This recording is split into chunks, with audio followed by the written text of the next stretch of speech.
When you try to speak English perfectly, without ever saying, or like, you might actually be making everyone around you subconsciously uncomfortable. Yeah, it is like this ultimate paradox. You scrub your vocabulary completely clean, and people actually end up trusting you less.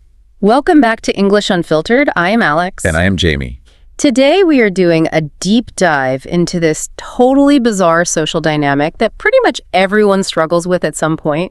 We are decoding the hidden psychology behind filler words. Right, because the exact words that learners try so hard to eliminate are actually the very tools native speakers use to build trust. Exactly. I mean, we are constantly taught that to sound professional, we need perfectly clean sentences. Because the assumption is that a filler word makes you sound weak or, like you were nervous. Oh, for sure. Like, people treat as this huge red flag, like you just do not have the vocabulary. But when you actually look at natural conversation, native speakers use relentlessly. Oh yeah, constantly. And it has absolutely nothing to do with not knowing the right word. That is so weird because it kind of reminds me of the uncanny valley, but for audio. Oh, I love that. Wait, explain what you mean by that.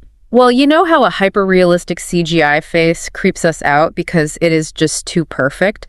Like, it lacks those tiny human micro-expressions. Right. Yes, it feels totally fake. Exactly. It sounds like we do the exact same thing with our speech when we strip out all the micro-hesitations. That is exactly it. It is the uncanny valley of speech. Wow. Yeah.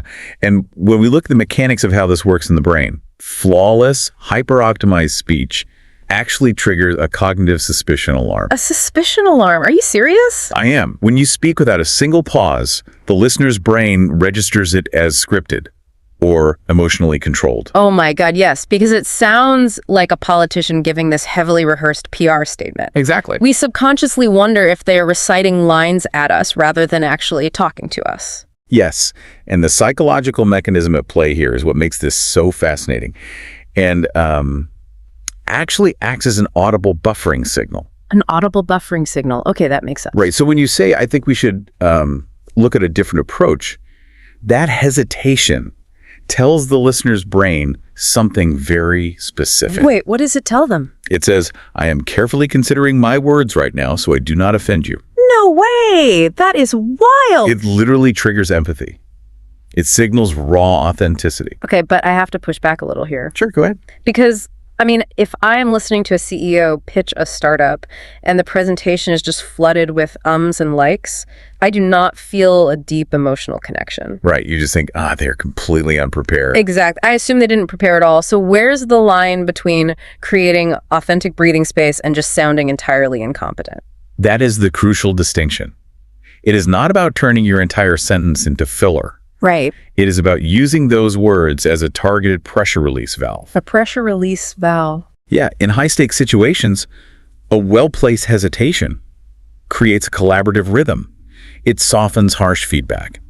Oh, I see. So without any of those conversational breathers, a standard interaction quickly feels like an interrogation. Exactly. It feels aggressive. So by trying to completely strip away all these so-called grammatical failures, learners are accidentally stripping away their own human personality. They absolutely are. Human communication is not meant to be a pure data transfer. Right. We aren't customer service robots. Exactly. The true goal of speaking a language isn't sounding flawless. It is sounding real enough to connect emotionally. That makes so much sense. When you remove natural hesitation, you literally remove the social glue that actually builds trust.